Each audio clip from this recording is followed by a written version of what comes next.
In this video, I'm going to give you 5 practical tools from therapy to help you enjoy the process of working toward your goals. Because what's the point of working towards goals, spending your entire life doing that when you're not enjoying yourself, you're not enjoying your life, your limited time here? We need to learn how to enjoy the process of working toward our goals. And I want to get really actionable and really practical with you guys. So I'm going to share 5 practical tools from therapy that you can use to start to learn how to enjoy the process starting from today. These are tools that you can implement immediately. So you can implement all 5 of these from today to start to make the goal pursuit process more enjoyable. And I think the point of this is because online, as a clinical psychologist, I'm often seeing people either work on pursuing goals or they're working on enjoying life.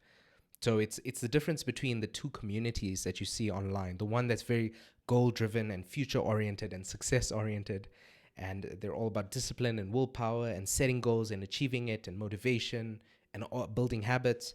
But then you've got the other side of the online space of the personal growth industry, which is about acceptance. It's about enjoying the process. It's about trusting the process. It's about spending time with loved ones, doing what you enjoy, what brings your life meaning and fulfillment. I want this video to be a way to put those things together. And I think the 5 tools from therapy that I'm going to share are really helpful. And as a clinical psychologist, this is what I do in therapy. I don't just help people pursue goals. I help them enjoy their life while doing that. That's how you get the best of both worlds. That's how you have your cake and eat it too. So if that sounds inspiring to you, if you don't want to just pursue goals relentlessly and beat yourself up in the process, or if you don't just want to enjoy life, you also want to make your life better in the process, then this is the video for you. So let's dive right in with tool number 1. Tool number 1 from therapy is to not rush the process. So often I see people who are pursuing goals, but they're setting this ridiculous timeline for themselves. They say they want to lose 20 kgs, but they give themselves like 20 weeks to do it. It's usually before a wedding or before some important event so that people can see that they've lost weight. But they set this ridiculous timeline for themselves, and it's almost impossible to hit that. It makes it almost impossible to hit that, and it makes it almost impossible to enjoy the process of pursuing that goal. It's this really, really tight timeline. People do it with work, they do it with health, they do it with finances. They put this tremendous amount of pressure on themselves, and then they end up hating the process. They end up hating their life because your life is the process. That is what your life is. So just to illustrate this, I remember when I was trying to lose weight, there was a time where I set the goal, I think, of losing 10 kgs in, I think it was 5 weeks. So I had to lose like 2 kgs a week, which, by the way, is not even medically advisable. But when you're in that state of feeling overweight and you feel like you're not quite where you should be, that's when that like sense of urgency kicks in, right? That's when it gets you. That's when you're most vulnerable to setting a tight deadline, is when you feel that impatience, that urgency. I'm sure you can relate to that. Sometime in your life, you must have felt that I really need to change things. I really need to get out of this situation. And then that's when you set those ridiculous timelines. I did for myself. And then I remember those 5 weeks. Well, I didn't even make it through the 5 weeks. I think I stopped after like week 2. But after that time, I remember that I felt miserable. I felt like a failure. I felt like I wasn't hitting my targets. And then also because I was under eating so much, because I could basically only have like a smoothie and 1 meal a day to hit that goal, and I had to gym ridiculously. Because of that, I felt super hungry and irritable, and it just wasn't pleasant. I wasn't enjoying the process. I didn't place any emphasis on enjoying the process. And then I stopped with that goal pursuit because it was inherently unsustainable.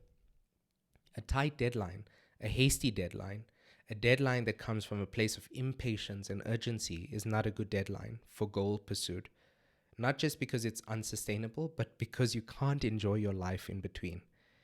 I remember an alternative strategy that I came up with after that, after I had learned my lesson and been scorched by that fire. I decided to give myself a longer time period. And I think that was sort of over a year that I lost 10 kgs. And that was still a noble effort. I lost 10 kgs in a year. That is still worthy. It doesn't feel worthy if you have that super high standard and that urgency of 5 weeks. But if you were to think that you could lose 10 kgs guaranteed within a year, I mean, what is a year in the rest of your life's timeline, right? So that made it a lot easier for me. So a practical step here that you can start to implement from today is think about your timelines. Think about which timelines are putting unnecessary stress upon you, and that can actually be adjusted. It's timelines where you do have a bit of flexibility if it weren't for that impatience and sense of urgency. Think about what those timelines are, and then see if you can extend it, double it, maybe even triple it if you have to. But just extend it so that you can just breathe and settle into the process, start to enjoy it, just as I did. Because when I had the year, I could still eat a dessert on every second night. I didn't have to gym 7 days a week. I could gym 5 days a week. I could still enjoy my life in the process of hitting my goals. So that's the first tool. The second tool from therapy is to not overcompensate with your goals. You want to pursue goals because you want them, not because you're trying to overcompensate. What I mean by overcompensating is oftentimes what I see in my practice is that many people are pursuing goals because they feel like they're not enough. They feel deficit. They're pursuing a goal to look a certain way or to be a certain way or to have such and such thing because they don't feel like they're worthy as they are. So they already have this feeling of I'm unworthy. They're going into the goal pursuit with this thing inside of them, this bit of darkness that says, you're not good enough, Nevern. You're not good enough. I know because I can also relate to this as a human being, not just as a clinical psychologist who identifies this in his practice, but as a human being, I've had times where I felt that I was overcompensating. I wasn't aware of it at the time, but I was. I remember when I was doing my master's degree, I was one of the few people to finish their research on time. I think it was probably just two out of the entire class that finished on time. I was one of them. And it's because I was super driven to get into academics and to climb that ladder. I remember I had the goal to be a professor before the age of 30. That's how obsessed I was with this. Because I love learning about psychology and I love gathering knowledge and I have this lifelong learning mentality. So I thought it was coming from that space of love for this. But as soon as I finished my research, as soon as I submitted it, I started thinking about, oh, I could do my PhD. And so I thought, okay, I need to get into the PhD program. I need to get my doctorate. And then I was looking up spaces to study the PhD, and it was a bit stressful because I couldn't quite find the right supervisor. And then I was stressed about the topic, and I was like, oh, is this the right topic? Is it perfect? Is it?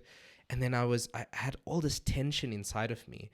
But in my mind, I was like, okay, come on, do it, Nevern, do it quickly. You have to do it before you're the age of 30, and you have to do this so that you are credible and that you are. But I didn't realize that under all of that was this feeling that I wasn't good enough with just a master's degree, that I had to be at the top. I had to be the best in the field. I had to publish the best research. I had to be the most formidable person in the academic space. And that was coming from a space of already feeling not good enough, not feeling like I'm enough already. I'm complete. I am somebody right now. I am making a contribution right now. I didn't have that sense within me. And because of that void, I was trying to fill it with more accolades by climbing up the ladder. So when I realized this, when I was working through my own self-worth issues, I deregistered. I deregistered for a PhD that I was in that I actually wasn't enjoying and that I was trying to just complete for the sake of completing it. I wasn't even proud of the actual research. I was just trying to get my PhD. And then I realized, hold on, Nevern, you're okay. Where you are is fine. And once I did that, once I deregistered, I felt like I could breathe. I felt like I could actually start enjoying what I originally enjoyed about research, which was learning about the human mind and behavior and how to change that. I realized that was my passion because I gave myself a bit of space. I wasn't just overcompensating. It wasn't just one foot in front of the other, next rung of the ladder. I actually had time and space to breathe and to think about what I enjoy. And that allowed me to start to enjoy the process because I wasn't overcompensating. I could now do it for the love of it and do it in a way that reflects my love of it, which, funny enough, I found out doesn't even require me to get a PhD. And so now I read up on this research. I have time to do that. I'm not forced to do something just because I'm trying to heal some part of myself that feels unworthy. So the third tip here is to be grateful.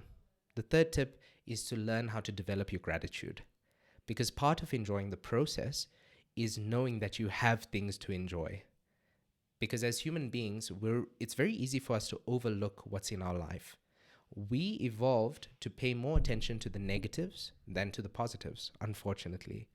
Well, it's unfortunate if you're trying to enjoy the process, but it is fortunate if you're trying to achieve goals, if you're trying to survive.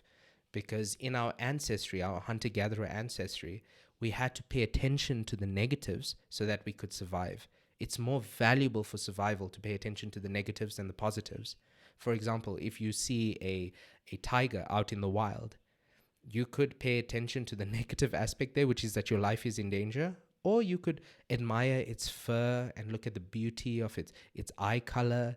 In that situation, you don't want to go into the positive space there. You want to notice the negatives. You want to notice the threat. You want to notice the danger. And so our minds have evolved to pick up the negatives a bit more because it was more useful for survival in our ancient ancestral history. So you have to keep that in mind for yourself, because it means that if you're going to enjoy the process, if you're going to learn how to pay attention to the positives, then you have to practice that. You have to be grateful. You have to practice gratitude. And a very practical way for you to do that is to, at the end of the day, write down 3 things that you're grateful for, that you feel went well, and then also write down the reasons why you think those things went well.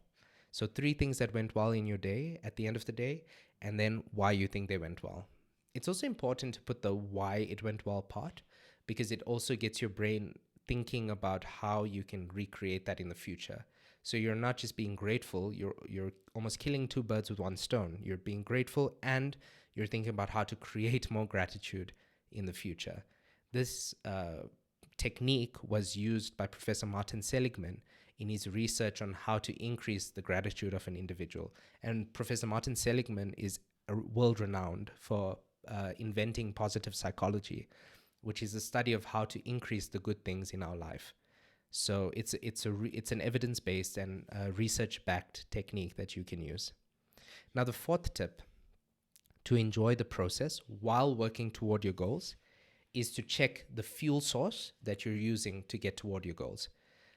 What I mean by fuel source is you can use a positive fuel source or a negative fuel source. Both act as fuel sources, both will get you to your end goal, but they have very different effects in terms of how you can enjoy the process.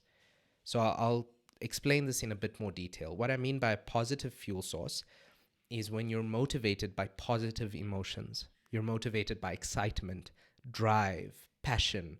It's a love for something. It's that feeling of, ooh, it's around the corner, something's going to happen. Just think about your own life. You know, when last did you have that feeling of excitement, of passion, of joy, of looking forward to something?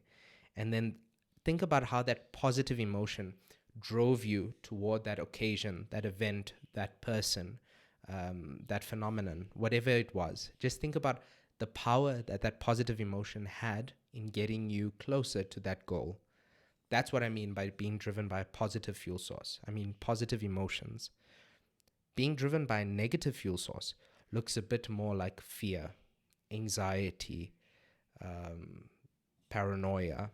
It's these feelings of, ooh, I'm not doing good enough. I should really do better. Or come on, Nevern, you idiot. You know, just beating yourself up slightly, like using the stick versus using the carrot as motivation. So we can often fall into these traps where we study for tests out of anxiety, or we try to perform a speech well, not because we're excited to do the speech, but because we're anxious that we might mess it up. It's very common for us to be driven by negative fuel sources. We can sometimes even do this in our intimate relationships. If we're worried that we might not be pleasing our partner, we can be driven by fear and anxiety the whole time. And so maybe we'll meet the goal of keeping the relationship good, but in the process, we're not enjoying ourselves because there's always that constant anxiety and fear lurking in the background. And if you feel that way, trust me, your body is letting out those stress hormones slowly but surely. Those things are dripping into your blood vessels, those stress hormones, and that accumulates over time. That accumulates and it stops you from enjoying the process.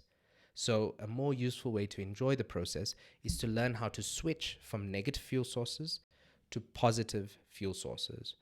I remember in my own life when I started YouTube, I was highly driven by negative fuel sources. I was really worried about getting a certain amount of views and subscribers. And then even when I got comments on my YouTube videos, I could get 10 positive comments, but if I got one negative comment, that was the one that captured my attention. Maybe you can also relate. Maybe you've made a Facebook post, or you've done something in person, or you've been evaluated at work, and you get all sorts of positive feedback. And it's like, oh, okay, cool. But you get that one negative piece of feedback or that one negative comment, and that's the one you wanna get stuck into and reply to. It's normal because of how our mind has evolved, but it's not necessarily helpful in enjoying the process while working toward your goals. So, practical action step that you can take here, a tool from therapy that you can use, is to think about what excites you. Think about what drives you, what gives you a sense of passion, a sense of, oh, I can't wait for this to happen. Think about what has done that for you in the past. So, use your memories as data. Go back into your memories, the times when you felt excited, the times when you felt driven and passionate. What was it in those memories that excited you, that made you passionate? Because those are the things that you can use as fuel sources. Those are the events, the occasions, the whatever it is, the people, those are the things that you can use as positive fuel sources. You just have to reconnect to what brought you the joy, the passion, the energy, the excitement when you began the endeavor of pursuing this goal. So that was the fourth. The fifth is to take mindful action.